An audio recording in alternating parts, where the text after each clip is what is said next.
Hi, I thought I'd share with you a little success story I had with a client around Malasana because it might help some of you out there that perhaps struggle with this pose. So this client in particular was having trouble as he was coming into the pose in that his right foot wanted to turn out and the arch of the foot wanted to collapse in.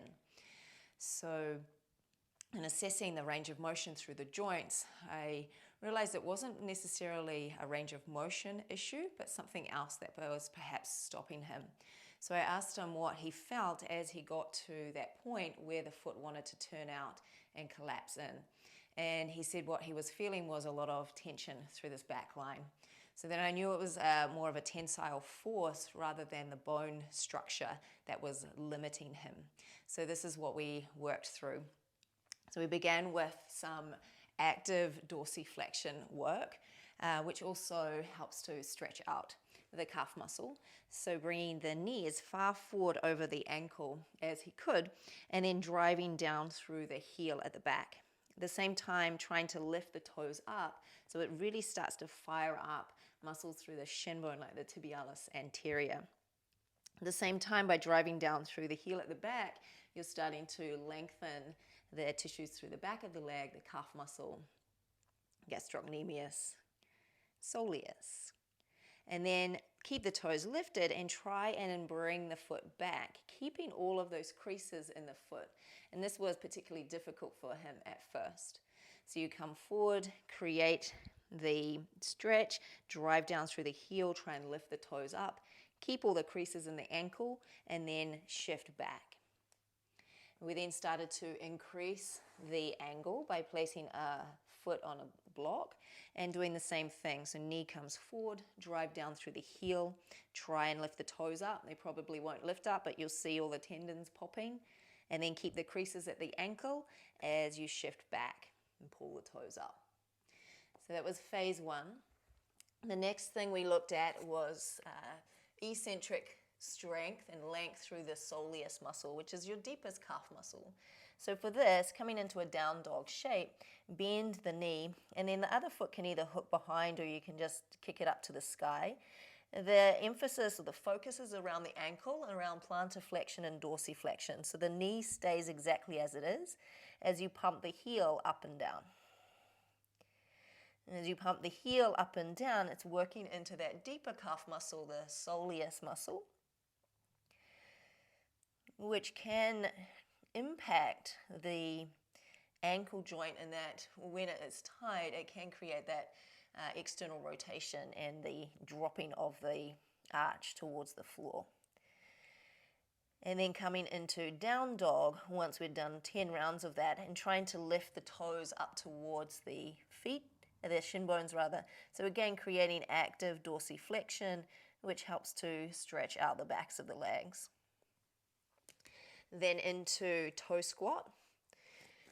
And in the toe squat, pulling the toes towards the front of the mat, pressing the heels back. So again, it's creating active dorsiflexion, awakening the muscles like tibialis anterior through the front of the shin.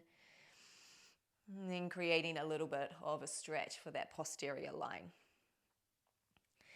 And then coming into eversion and inversion of the foot. So his foot wanted to roll in.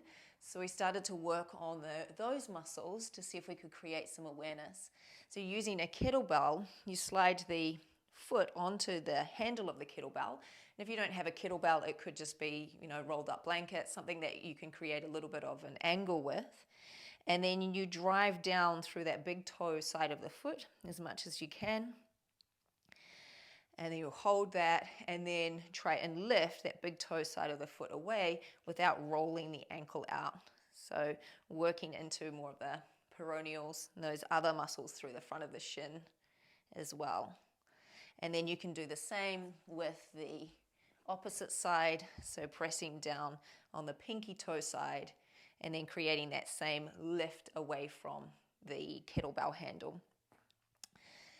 Then the next part was doing Utkatasana with the toes lifted. So creating more awareness of the arch of the foot as he came in and out of the pose. So we kept all of the toes up as we squatted down into Utkatasana, held it for a few breaths and then pushed through the heels to come back up. Then the next phase was looking at how he was actually entering into his squat. And so he was doing what most of us probably do, push out with the feet and then sink the hips down. So instead of thinking of just sinking down into the squat, I had him visualize that his feet were actually stuck to the ground, and what he wanted to do was lift his knees to his chest. So you're actually creating more action through the anterior chain and into his hip flexors. So as he pulled the earth towards him, what he found was it also helped to activate the front of the shin bones to create more of that lift through the arch of the foot and make him more aware as he was coming down into the squat. Then we added a little bit of load. Now, adding load to the squat helps to reflexively switch on your core. It also provides a sense of stability and safety for the nervous system, so the nervous system feels like it can go to those deeper ranges. And so I had him hold the kettlebell and again, feel like you were pulling the earth towards you as you entered the squat. And so what it also does is it counterbalances the weight of the body. So as you get down, rather than feeling like you're going to fall down backwards, it actually counterbalances your weight so that you are able to come into those places without anything funky happening through the feet. So if I show you my Malasana without the kettlebell, I could probably get to about here before I start to want to fall backwards, or my feet want to collapse in. And then if I do it with the kettlebell, I can get down pretty much all the way to my heels and nothing changes through the feet, and then press to rise.